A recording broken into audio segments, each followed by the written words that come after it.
Welcome back to Celebrity Radio. It's Alex Belfield talking to some of the country's biggest stars and some of my favourite people. And we've got one for you today, a trooper, a star who's been performing for years and years and years. Charlie Landsborough is, well, one of the biggest names in folk music in Britain. He's sold hundreds of thousands of records and he's still on tour. And I'm delighted to say he joins us on the phone now from Liverpool. How you doing, Charlie? Hi, Alex. Great to be with you. I'm smashing, mate. I'm recovering gradually from a trip around Ireland. And, you know, I said Ireland should carry a public health warning because I always come back looking in desperate need of rehabilitation because of the kindness and the drink. No, I'm fine. What's your life like now? I mean, you've got nothing to prove. You've made it. You're making music that your fans want to hear. And I guess all they want is to see you live. It's a remarkably blessed situation that I'm in. It sounds like name dropping, but I was talking to Ricky Tomlinson yesterday, and he said, "Aren't we lucky, Charlie?" And I said, "We are, but I'm doing the thing that I've passionate about. I've loved all my life, and it sort of it carried me through all those years playing little pubs and everything. But I enjoyed them immensely, and now to be doing it at a level, all I ever wanted was a life in music. I'm not starstruck, and I'm not sort of after fame. All I wanted was a life in music where I could sustain my family, and thankfully, thanks to the Irish people back in 1995, they delivered me exactly that. So I'm very fortunate, and I thank the good Lord every night for that, because it's taken me places and introduced me to people that I'd never dreamed I'd meet. But wonderful. I suppose we all need one moment where our life changes, and for you, What Colour Is the Wind, I guess, was that moment. It certainly was, yeah. I mean, I'd been writing. I'd come home from whatever job I was doing, and I'd disappear after me tea upstairs writing, and had sort of moderate success with things like "I Will Love You All My Life" for Foster and Allen, and little nibbles at things, but nothing substantial. And somebody gave me that title. It was my birthday, and I was in a little club. I was doing support. I was just a solo artist in them days for an American, and it was my birthday, and friends were arriving with various gifts, CDs and books and things, and one of the lads come up to me and he said, "Charlie, you've got a title for you." He said, "I can do nothing with it." A fellow called Pete Naden from Blackpool. He said, "So I'm giving it to you." He said, "A blind child was overheard saying those very words to the father." And I thought, that's beautiful and so poignant. But then I had the difficult task of trying to further, those thoughts and put them into a song. And when I'd written it, I wasn't convinced of its worth. I played it to my middle son, he was very sort of honest, sometimes, harshly so. But I said, "Is this all right, Alan?" He said, "Yeah, it's quite surreal, that." He said, "That'd be all right, yeah." So the first night I played it was in a little pub in Blackpool, and Pete Naden, who gave me the title, was there. And I got this wonderful response, which sort of flabbergasted me. And I kept on playing it and continued to get an amazing response to the song. And I had a couple of people approached me for the rights to sing the song, and my wife said, "If you give that away, I'll strangle you." So I said, to avoid strangulation, I kept the song, and thank God I did, because I did it on Irish television. Pat Kenny brought me on and gave me a wonderful platform, and I sang the song, and I was teaching at the time. After a wonderful weekend in Dublin, went back home, and my son greeted me from school on the Friday. He come to pick me up and said, "Hey, Dad, you're in the Irish chart." Wow. And I said, "What am I, number 98? And I would have been delighted with that. And he said, "No, Dad, you're number 2. And the following week, number 1, Wow. Excuse me. And everything changed. Good grief, I've gone like Satchmo there for a minute. Yeah, everything changed sort of almost overnight, Isn't it incredible when the public hook onto something and they find something they like, they'll love you forever. And I guess for you, it ultimately comes down to the voice and the words. I mean, your voice is unique. It's so mellifluous and easy listening. And I mean that in the best possible way, as a true compliment. It is a beautiful voice. Did you always have that? Well, I always knew I could sing, and I grew up in a house full of singers and everything,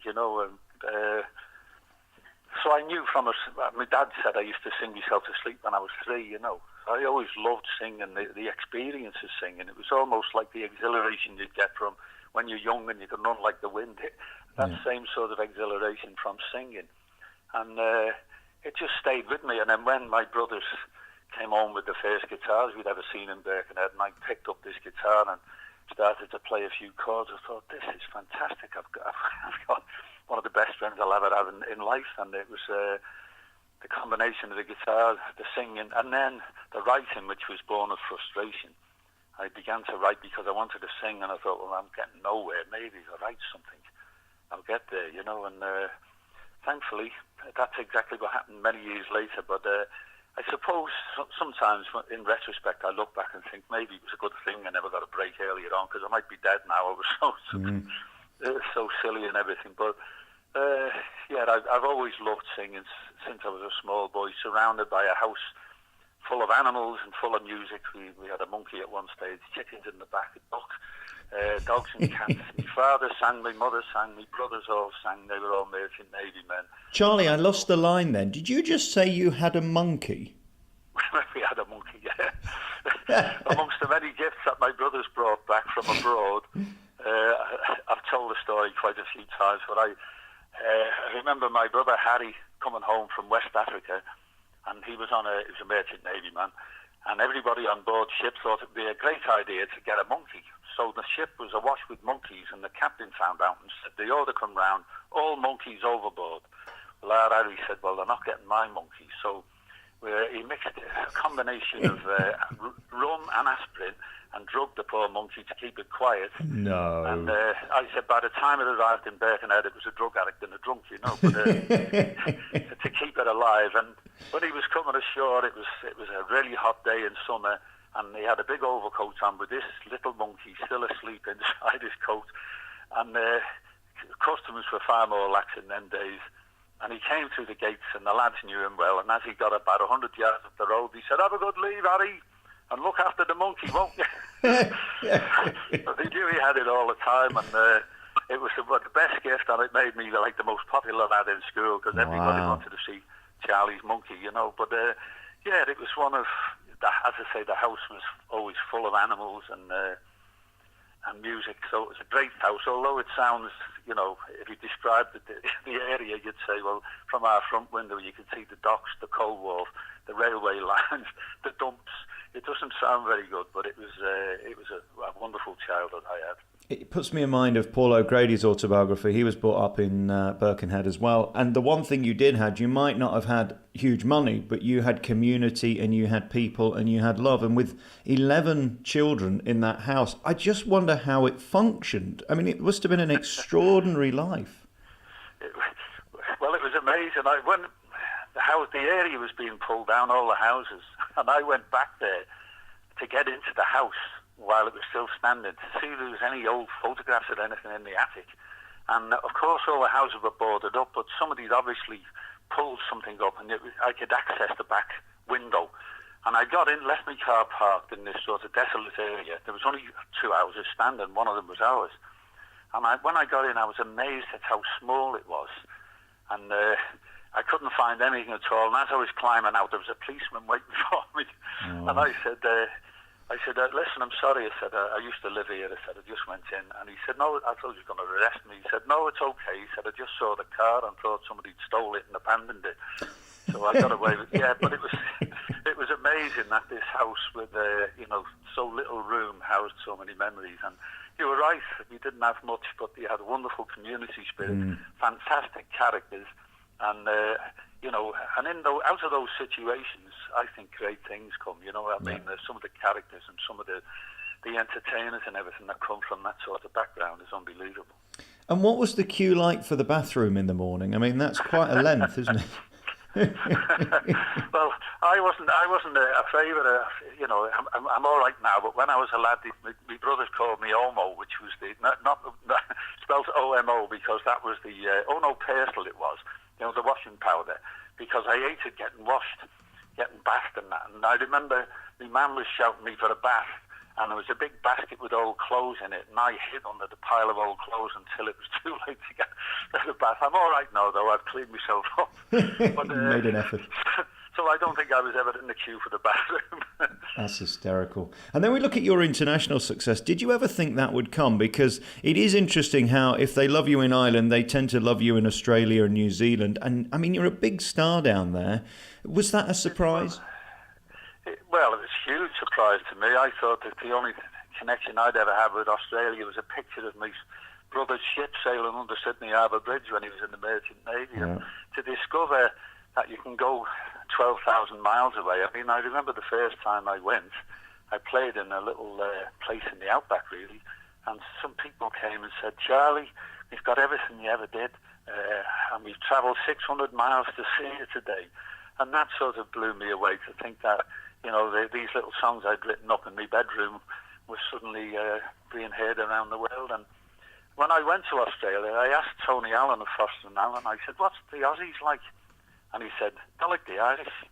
And I thought, like the Irish. But having been there a number of times, I know what he meant. I think Australia is a wonderful country because there's no class. If you're okay, they're okay. They've got a great sense of humour, and they're very friendly, you know, and I love the space there as well. So, yeah, it's always exhilarating to find that the thing you love has reached such, has gone so far, you know, but it was wonderful. Yeah. Are there any nights now where you get bored and you think, oh, I can't be bothered to sing this again, or is it still thrilling? No, I think it's the thing I sought all my life, and people have said to me, don't you get fed up singing that song? And I said, no, and I always remember Hoagie Carmichael, who wrote, I thought he was wonderful, he wrote Stardust.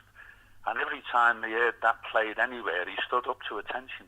And it wasn't a sign of arrogance, it was in thanks for the song that had done so much for him. And inwardly, I don't stand up at every song, but I have to rejoice and say, thanks, Lord, for giving me the song, you know, because it brought me so much and gave me the life I'd always sought. And I guess the greatest compliment all these years on, some 40 years later, they're still putting their hands in their pocket and paying to see you. You're back on tour this spring. You're going across to Ireland again, and then a full UK tour in the autumn. Remarkable. Yeah, it's fantastic. I mean, when this thing happened, I've been playing in the Dockside pub for 22 years to a backdrop of, I mean, it was a wonderful pub, but occasionally you'd have an occasional fight, you'd have little arguments, you'd have bottles going and glasses and things. And then suddenly this success landed on my doorstep and transformed from playing in this Dockside pub to suddenly going into these large theatres with huge expectations, and plus the discipline of playing with a band, because I was just sat on my own with a guitar and playing bass pedals with my feet, and suddenly I've got a band around me, and the extra discipline. Plus I didn't know my own songs, because although I'd written them, in the pubs I was singing covers because that's what people wanted to hear.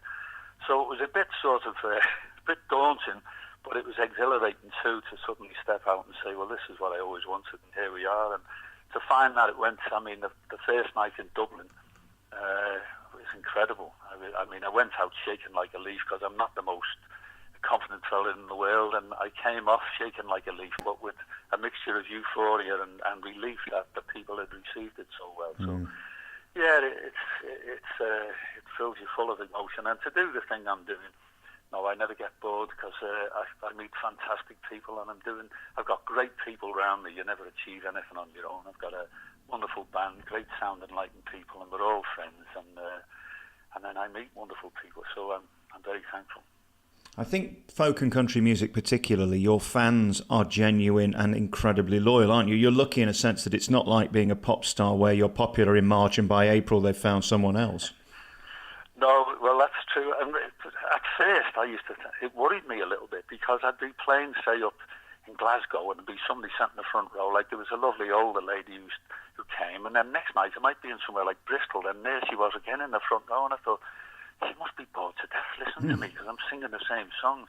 But then you realise that no, she likes it, and you come to terms with it. But at first I thought, well, what can I do here different, you know? Because she's going to be bored. But you're right. And somebody said in Ireland one, they said, Charlie, once they like you, they put that arm around you and they never take it away. And it feels a bit like that, you know. And again, you have to realise the comfort you give people. Well, I think that's very humbling. You know, I've had lovely letters from people who said that the songs had either, you know, consoled them or helped them or encouraged them or whatever. And that's a wonderful sort of thing. You sort of say, well, you want to do that forever because it's nobody loses. You're doing the thing you love, and through the thing that you love, you create something that brings pleasure or consolation to somebody else. And that's as good as it gets, you know. And then you've got to have a gimmick, and you've got one. You're immediately identifiable. I guess when you're walking down the street, putting a baseball cap on ain't going to help. Did you always intend to have that unique look, or did it just happen by accident? No, I always liked, if somebody said to me, when did you come up with that idea to look like that? I said, who's going to want to look like this? As though I sat in the dark room and thought, I know, I'll grow my hair long. And in fact, I get some really funny comments. And Doddy, you mentioned Doddy before. Yeah. I turned up at the book launch in Ricky Tomlinson's club in Liverpool, and Doddy come in late, and I was sat over the far side. And forgive me trying to do a Doddy impression, but he said, a friend of mine was sat near where Doddy was, and Doddy said, is this a Wizard of Oz convention? And he said, how do you mean, Ken? He said, well, I can't see the lion and the Tin Man, but the Scarecrow's over there. But, no, and I've had sort of so many, and I was telling the story on the last tour, which was wonderful. I was in the house, and my son come round with his two grandsons, and they brought this little girl with them who'd never seen me before, Right. and they were playing around the house, and every time she runs through the room I was in, she stopped still, and stared with her eyes wide and her mouth open for a split second. Then she ran away, and that happened all the time she was there. And when she went home, her mother said to her, where did you go, love? She said, we went to see Nanny Thelma. She said, did you have a nice time, love? She said, yeah, it was great, and you know what? She's got a wizard. And my missus said, well, he's always disappearing anyway. Sometimes for weeks on end.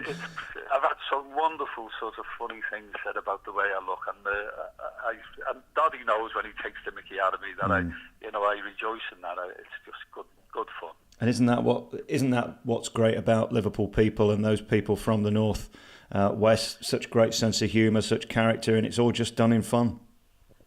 Yeah, there's nothing malicious in anything, and that's one of the things I love about the area. And we've, some of the people here have given us a bit of a bad reputation in different places, but generally speaking, I'm heartened by the fact that when I play in, say, the Philharmonic Hall in Liverpool, a lot of people come from different parts of the country, and I get so many comments, people saying, the people lovely, they were so helpful and so friendly and that, and I think, thank God for that. It sort of counteracts this negative image that some people give us. I love where they come from. I wish the weather was a bit better, but I love everything else. Yeah, it does tend to rain a bit, doesn't it?